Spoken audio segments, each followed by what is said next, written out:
So hi all of the teachers, parents, and all of the students. My name is Nguyễn Đức Trí, class 3A1. Do you know or have you ever heard about Amelia Earhart? She was an adventurer, a pilot, and a best-selling author who inspires millions of people. And she still inspires people today. Now, here is her story. Amelia Earhart was born in 1897 in Kansas. Since a child, she loved adventure.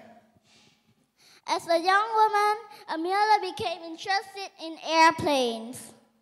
She learned how to fly in the 1920s and became great at flying. In 1932, Amelia became the first woman to fly across the Atlantic Ocean by herself. She was well known since then. In 1935, Amelia began to plan the trip around the world. That is over 29,000 miles. On 21st of May, 1937, Amelia started her journey to flying around the world. Amelia brought Fred Noonan to help navigate. They used maps, a compass, and the stars to help them find the way. Amelia Earhart flew 22,000 miles before she was never heard from again. She did so close to completing it, but disappeared in the Pacific Ocean. What happened to Amelia? This question is still a mystery today. There were so many hypotheses about her disappearance, but no proof found. But whatever happened, there is no doubt that Amelia Earhart was one of the greatest Americans of the 20th century.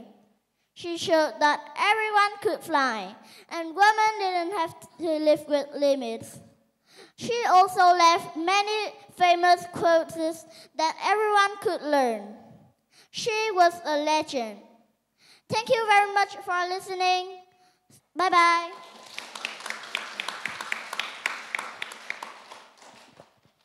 Bon, that was amazing. Great job. I have one question for you, and that is whether you would like to be a pilot one day.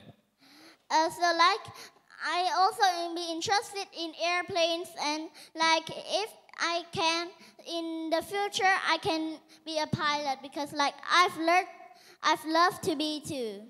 That would be awesome, I'm sure. Great job today. Well done.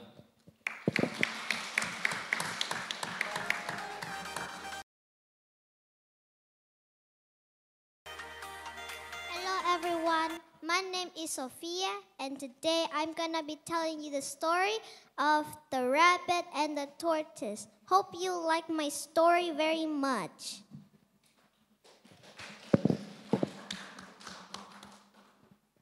Once upon a time, there was a bunny who was really arrogant. Every day he would boast that he was a fine fellow he was. I am the best runner in land. No one could win against me. But in one afternoon, the tortoise came from his little rock and said, I'm tired of you boasting, so I'll give you a race. Then Hare looked at him confused. And then he laughed. Why? You're the slowest animal in land. What sort of race would it be? Whatever you like. It could take whenever you want, the tortoise said.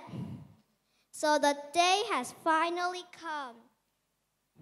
Both of them were starting at the start line. Then the bunny counted 3, 2, 1, go! So then they started to run. Then the rabbit looked back and said, it looks like I have some time for a quick nap. Tortoise won't be here for hours. Then Tortoise came past the willow tree. Then he whispered to himself, Rabbit is asleep. I need to crawl faster.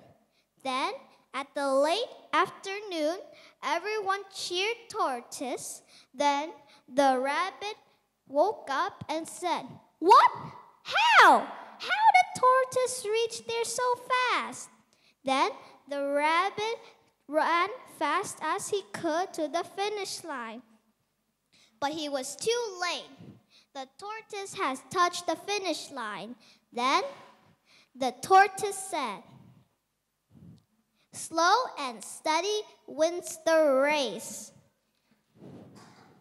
Then the rabbit said, "I'm sorry to be much arrogant. Can we be friends, Tortoise?" "Yes, I would like to be your friend." And so they started to be friends, and from now on, the rabbit wasn't anymore arrogant. The moral is, never be arrogant and always try your best, no matter what obstacle you face. The end.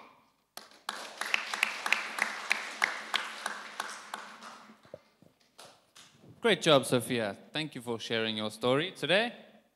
I have two questions for you. Sorry, one question. Did you make all those props by yourself? Yes, I did it by myself, and my mom only helped me a little bit. All right. Well, not only are you a very good artist, you are also a very good speaker. So great job today. Thank you.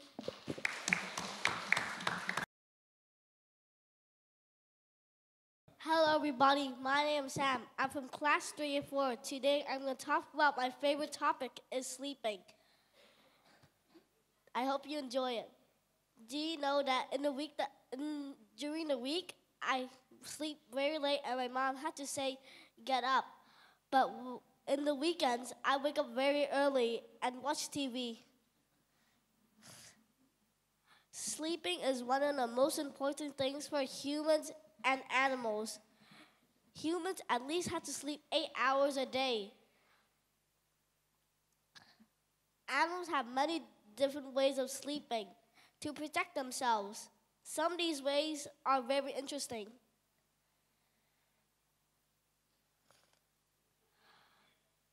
Sleeping upside down. Can you guess what animals sleep upside down? Is it a leopard? No, it's a bat. Oh, wow. Almost all bats sleep upside down. They hang with their toes from a branch of a tree or a ceiling of a cave.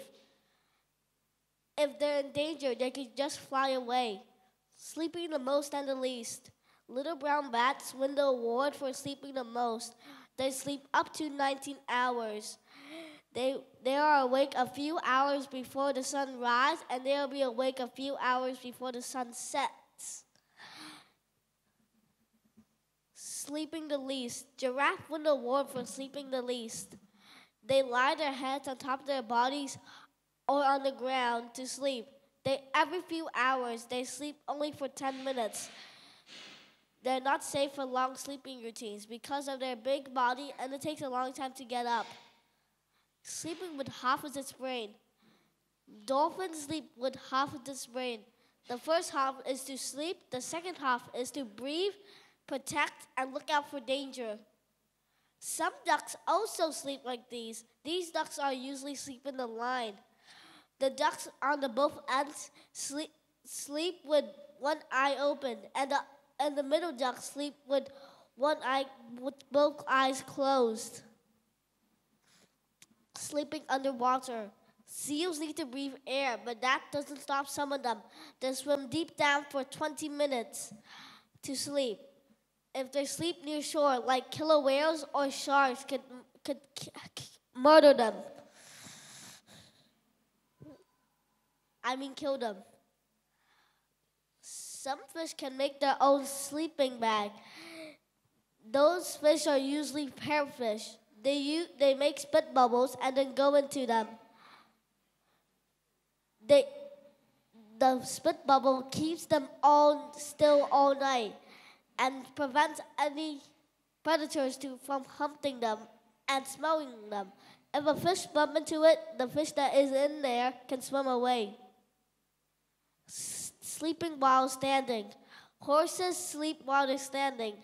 Their legs lock in position to stand straight. Fun fact, if horses really need a deep sleep, at least if there is a horse that is standing, it'll be okay. That horse could protect them from predators that try to hunt them. Flamingos can also sleep while they're standing.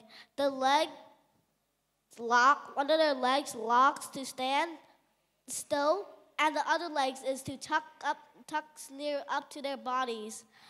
Flamingos only live and sleep with many other flamingos. Sleeping while flying. Seagulls sleep while they're flying. They spend most of their time above the air. If they're in water, they're not safe. But if they're in air, they're safe.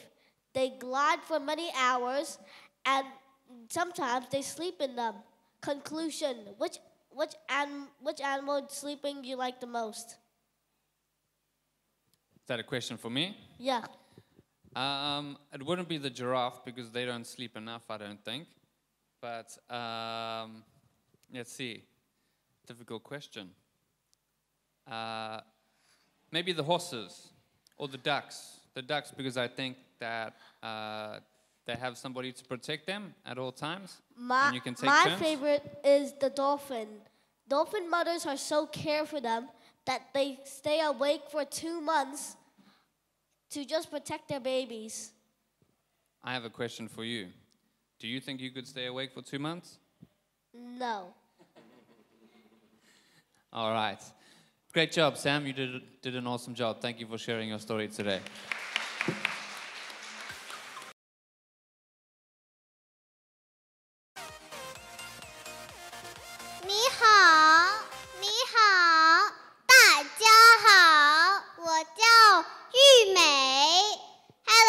Hello everybody. My name is Elsa. You're maybe wondering why I'm speaking Chinese. Because today I'm going to tell you about China.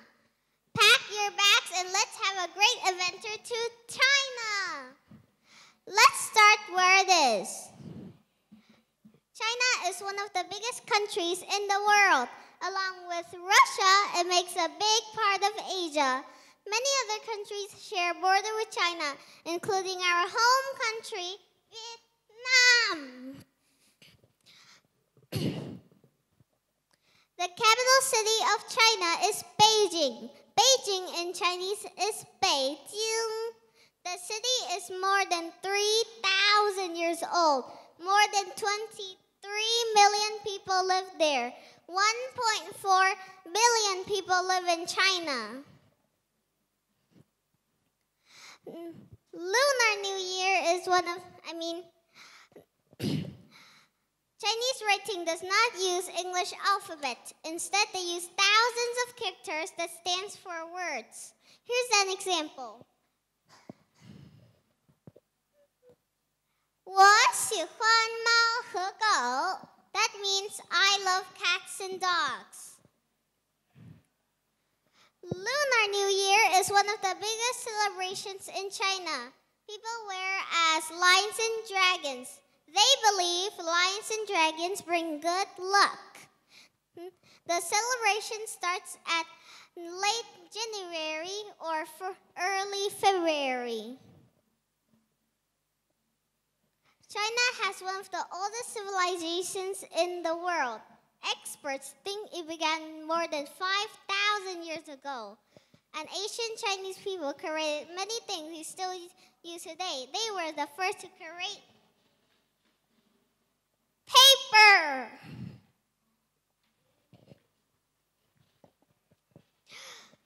Chinese people even discovered how to make silk cloth.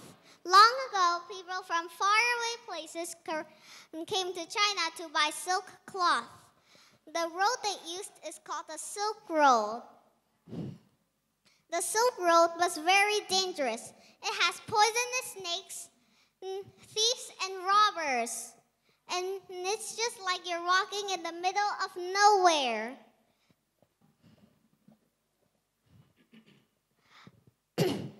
China is so large. The north is mostly desert, and the south has one of the biggest mountains in the world.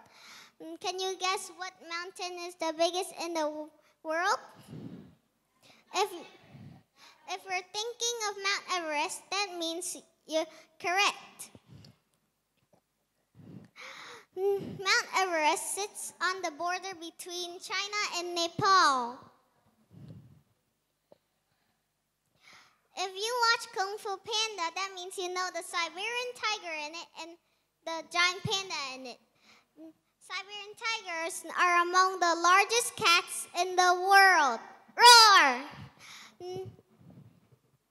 Giant pandas live in a bamboo forest right in the center of China. They eat only bamboo. China is so large that it has many different types of land and people. People from all over the world came to China to explore. If you were to visit China, where would you most like to visit? That's the end of my story. Do you have any questions? Ni hao, Elsa.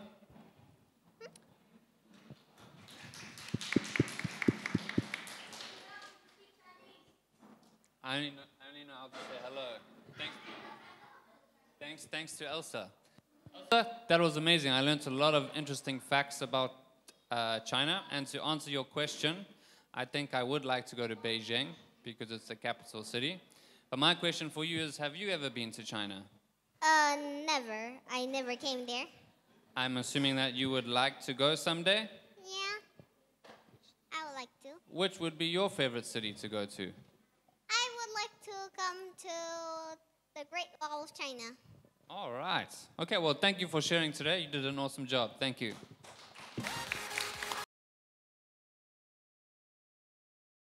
Introduction. Frogs and toads are relative of newts and salamander. They are all amphibians, which means they live part of their life in water and part on land. Life cycle.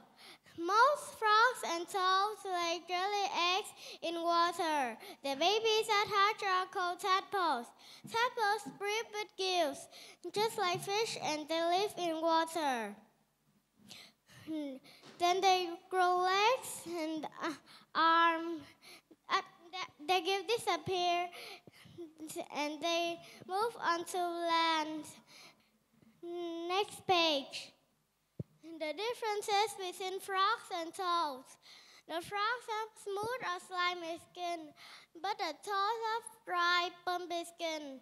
The frogs live in wet places and the toads live in dry places. The frogs have a long, strong back legs for leaping, and the toads have shorter back legs for walking.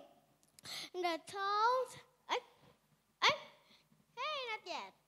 The frogs have webbed feet most, and the toads no webbing on feet. The frogs lay eggs in groups, and the toads lay eggs in long chains. Differences. Frogs and toads are food for many other animals. Bats, snakes, birds, rodents all hunt them. But frogs and toads have clever ways to stay safe from the animal that might try to eat them. Some frogs and toads, like the wood frogs, are the same color as the habitat. This is called blending in. It allows them to hide better from predators. Some kinds of frogs are so poisonous that just touching their skin is deadly. These frogs are brightly colored to warn predators to stay away. Some frogs try to trick predators that might want to eat them. The tomato frogs poof up like a balloon when a snake gets near. If the snake tries to eat it anyway, the frog licks out a liquid like glue from its skin. Frogs are cool. Frogs come in many sizes, shapes, and colors. You can find them in a cheese in or near water, and on the ground. One thing is true about all of them is they are all amazing animals. What kinds of frogs have you seen?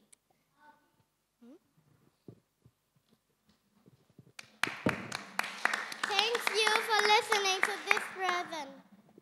Great job, Minnie. Again, I learned a lot about frogs and toads today.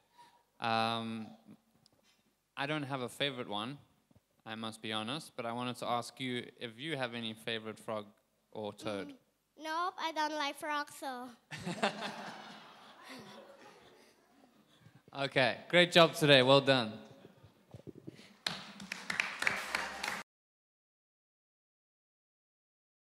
Hello, teacher and everybody. My name is Bing. Today I study at 387 Royal School.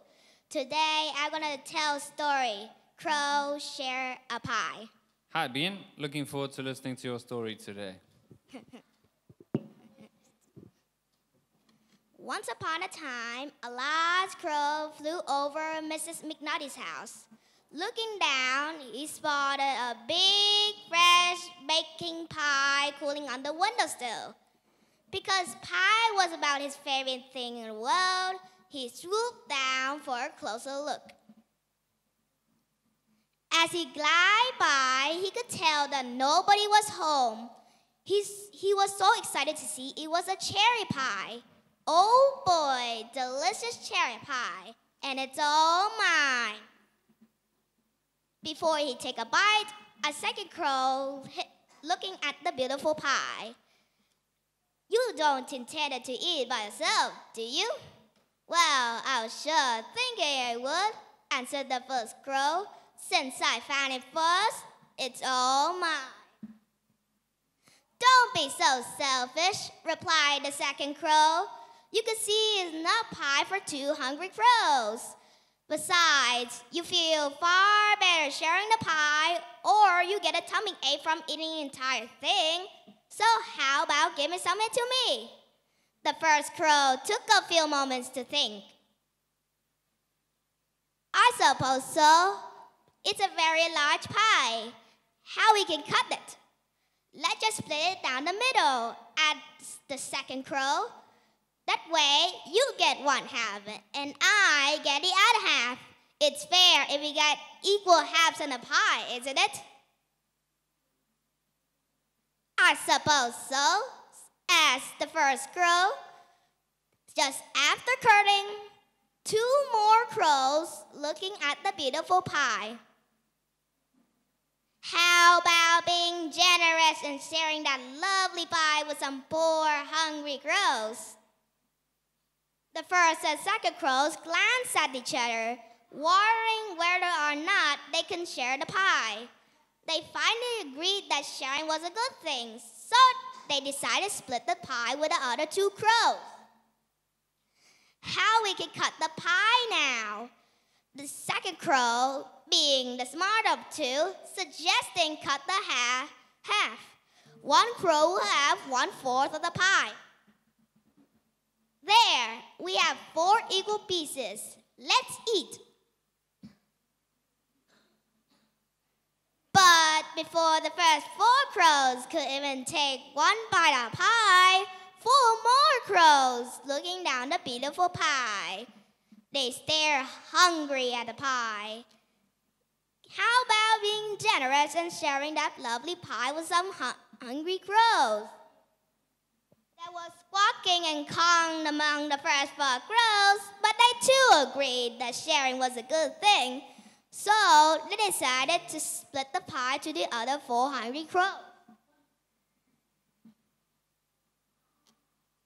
How we got the pie now? Asked the first crow.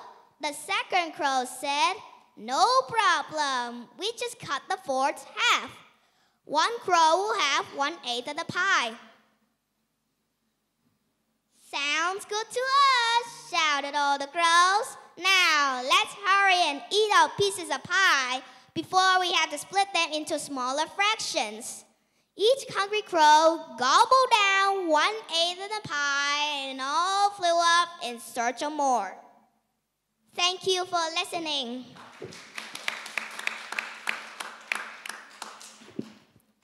Great job, Bin. A great story too. I wanted to know if you learned anything from the story. Yeah, I learned about if you have something, please you share to somebody that doesn't have.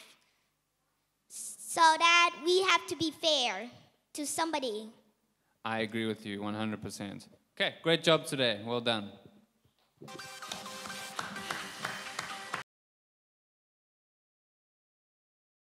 The pond shines in the sun. The water is quiet. Many things live in the pond. The pond is like a small world. It is home to many plants and fish. It is home to many reptiles and other animals. Big and small birds feed by the pond. Some of them snap up flying insects. The big blue horned birds a fish gobble its wall. How yummy! Turtle in the pond snap up little fish to eat.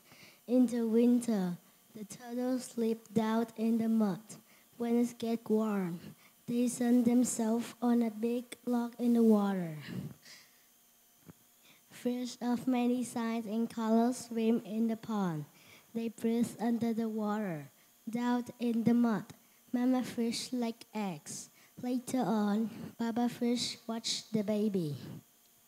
The pond is like a small world where birds and fish, bugs and turtles, and many plants all live together. What a fun world. However, the pollution is killing the bird. The pollution is killing the turtle. The pollution is killing the fish. The pollution is killing the pond. Together, we can stop it and save the pond. This is the end of my story today. Thank you to listen. Next, do you want to just sing it without the background music? You sure? Okay. Great job today. Say again? Yeah, sure. Max, I have a quick question for you. What are some things that you think we can do to stop pollution? We put the trash in the bin. That's a good start, so yeah. We can save those ponds. Yeah, I agree with you. I will try to do my best as well. Okay, great job. Thank you very much for sharing your story today.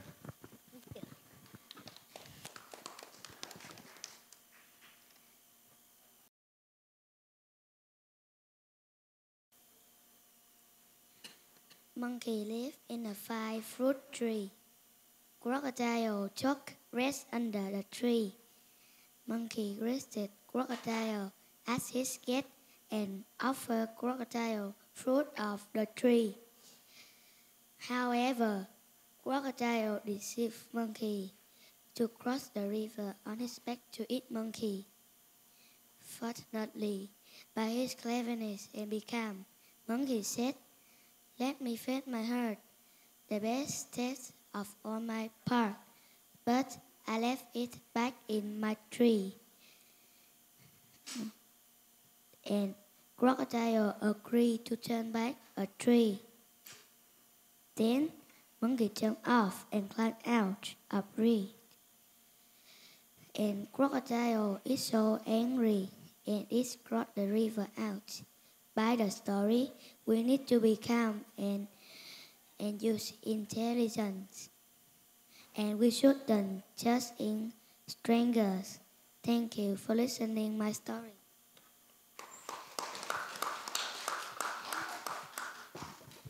Awesome job, Jack. I only have one question for you. Did you have fun? Yeah. That's good. I think you did a great job. Well done today.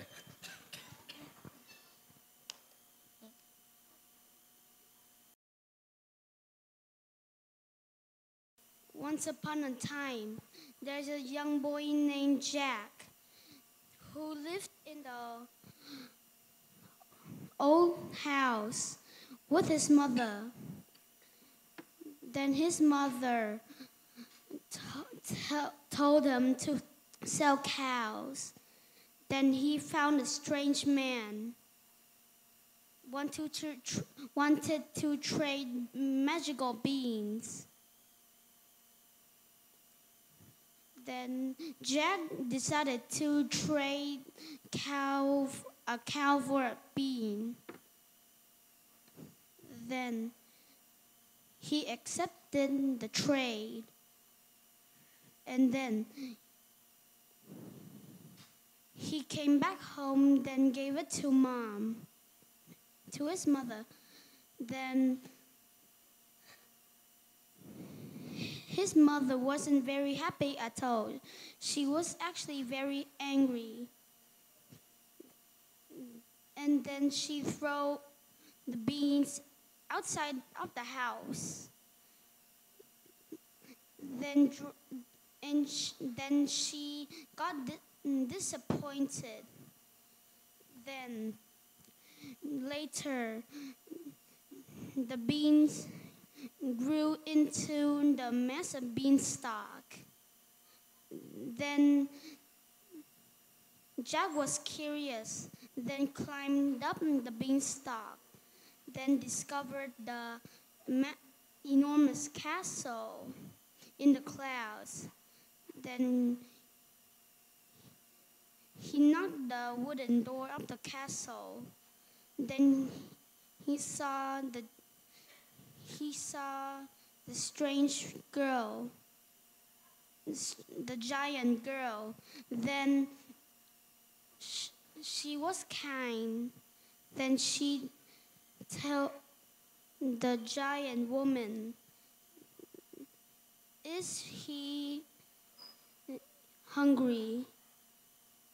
Then the woman let him eat.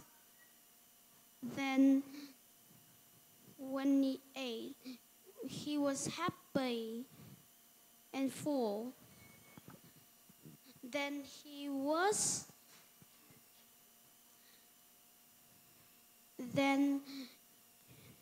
her cousin came back home, then told Jack to hide.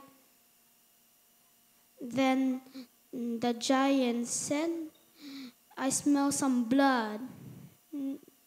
No, and the giant's wife said, "No, you're just imagining things. You're just smelling the eggs and bacons I cook for you." Then he sat down, then ate the food. Then he get the hen and forced the hen to lay the golden eggs. Then when he's full, he go to his room. Then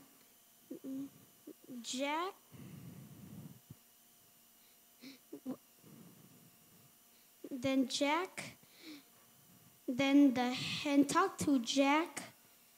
Then the hen said,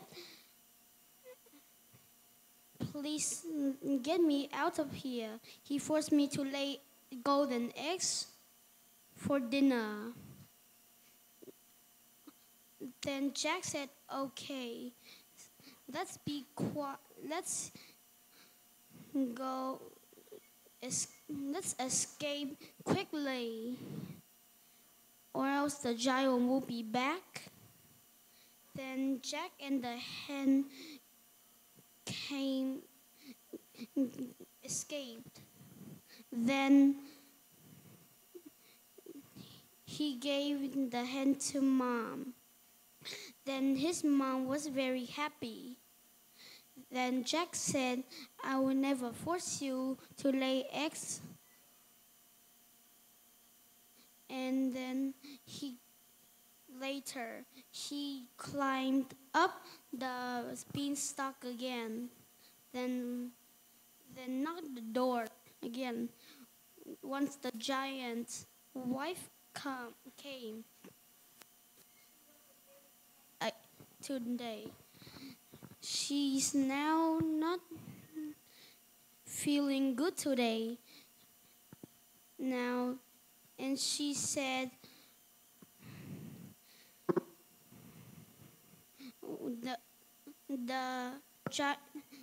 my cousin's hen is gone. And Jack said, what? Oh. And she shut the door down. And Jack broke through the castle. Then he saw a giant eating and said, I smell blood. Then the giant's wife said, no, you're just imagining things. You're just smelling some food I made for you. Then the giant sat down, then ate the food. Then he forced the music box to play a music. Then he slept. Then he broke it. Jack broke in. Then the music box said, get me out of here. The giant was very mean. He forced me to sing for him to sleep. Would you mind get me out here? And Jack said, okay. Then let's be quiet and escape quickly. Then the giant saw Jack stealing his music box.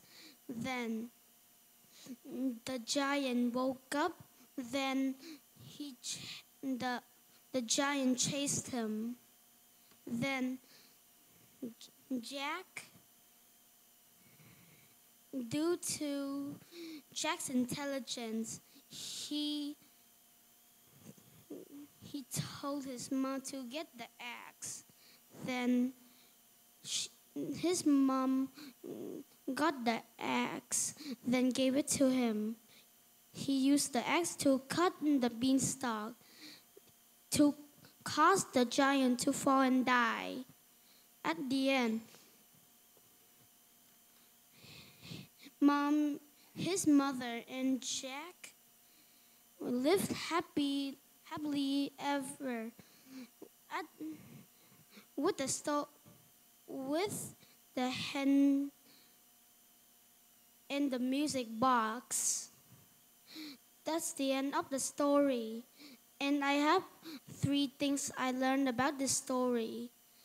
Is value of bravery, face off challenges. Second one, the power of believing ourselves and our capabilities. Last but not least, the danger of greed, taking advantage of others. That's all it. I thank you so much for paying attention.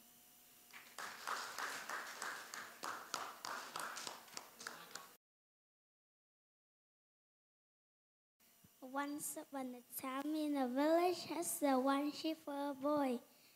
Every day he lay on the field and watched his sheep eat grass.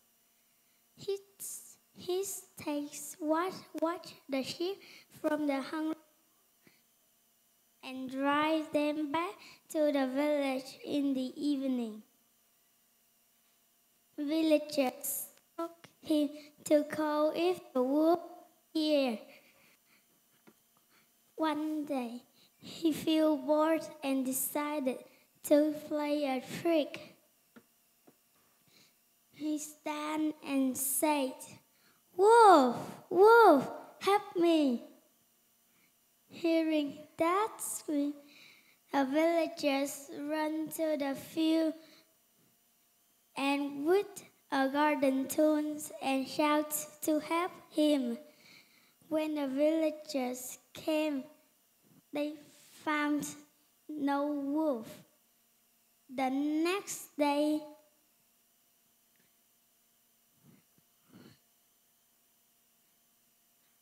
one day a real wolf came. The shepherd boy is very scared because he didn't see a big wolf. He cried and talked to a village. It's a real wolf, but the real wolf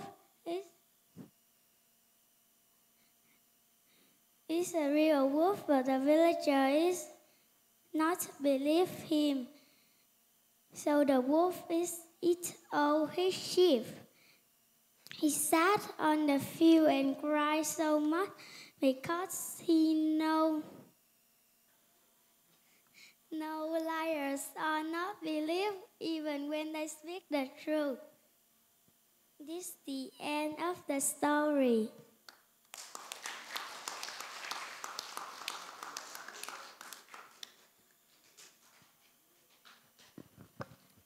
All right, Nikki, great job. I don't have any questions for you.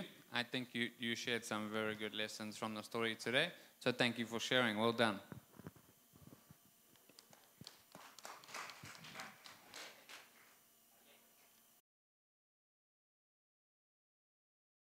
There was a boy who liked football. One day he was playing football in his house. Suddenly, he broke the vase, which was his mom's favorite, into 1,000,000 pieces on the floor. He didn't aim to do that. He just did that because he wanted to practice more. But his dog named Rusty think he was playing, not cleaning the floor. So he jumped up and down with a very happy face.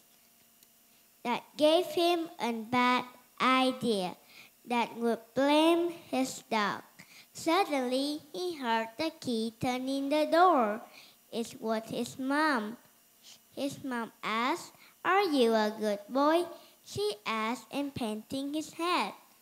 Then she went to his room, and he said, "Sorry, Mom, but Rusty is broke your favorite vase."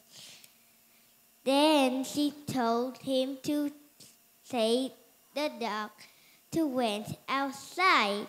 Suddenly, a big storm came to his house. He was sad because he couldn't help his dog.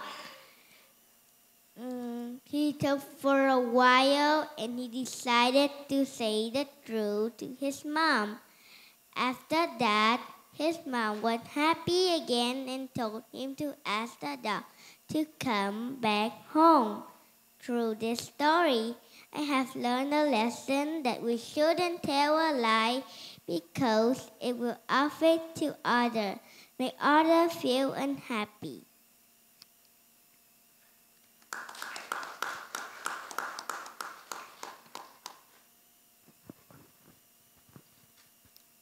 Awesome job, Barry. Again, I don't have any questions. You've answered all my questions today. But again, thank you for sharing and well done.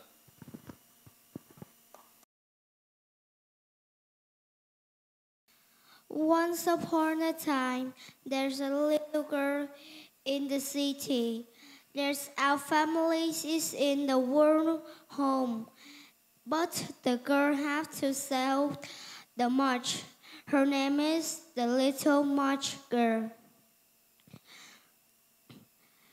The snow will fall, and she sits at the wall. She is said, "I am cold," and she burned one match. And then she saw a little fire so she can get warm up. And then the snow will fall in the march, and she saw cold again. she burned a second match, and then she saw a big table of food. She saw a big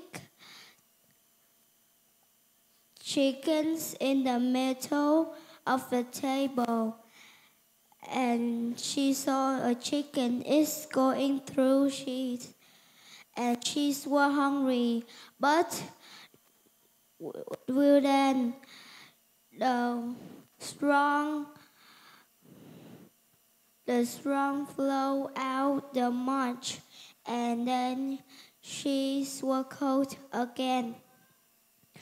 And then she burned the third match, and she saw her grandma, because her don't want to her grandma too enough, and she burned a lot of match, and then she and her grandma's flying in the sky.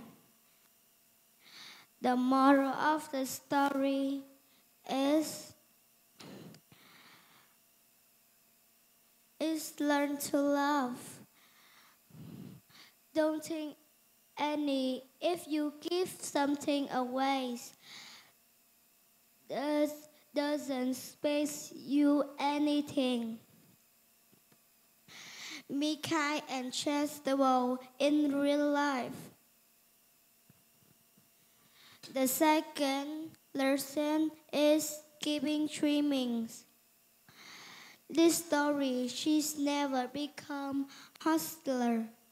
No matter what's open came to your past, please keep dreaming.